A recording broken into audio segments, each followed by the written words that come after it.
mission of these summit is to engage openly, share ideas and solutions on shaping the vision for the future of Australia. Essentially, the governments of the future need to start understanding about the third dimension today.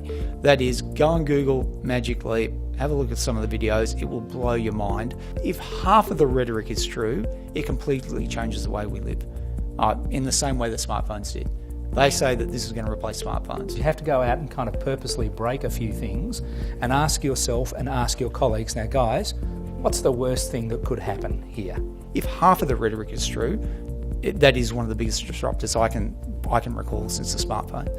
And if that's the case, this two-dimensional world that we look at in terms of the digital lens, all of a sudden becomes three-dimensional. Massive. For engineers, huge implication. Medicine, huge implication. Driving, huge implication. You can imagine. I always say, well, I want you to take calculated risk. Because failure is not an option either. I mean, you will never hit 100%, but what I don't want to encourage in people is just saying, go for every adventure.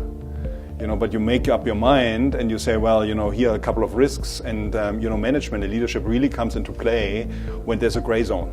We actually come out of a century where the main human activity was transportation. We are not that dependent anymore on cars and planes and trains, but we are highly dependent on our computers and networks. Having people sitting in cars to be there from a 9 to 5 and that loss of productivity, if that was able to be spread more evenly across, it would probably reduce the need for the growth in infrastructure and roads and all that. And with the technology that we've actually got, I think it would be allowable.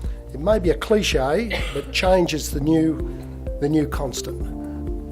I can't understate that. So changes in technology, social change, productivity change, economic change. As we get more connected, we're going to generate a lot more data, a lot more information, and all that's got to be communicated.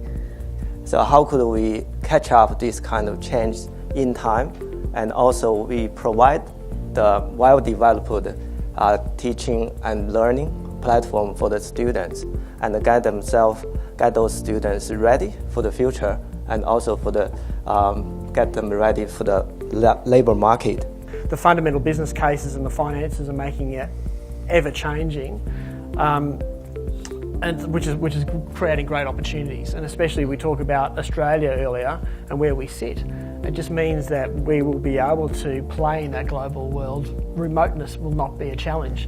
Whether you're in Australia or whether you're in Mongolia or whether you're in the Congo, smart ideas will be able to be utilised using global infrastructure.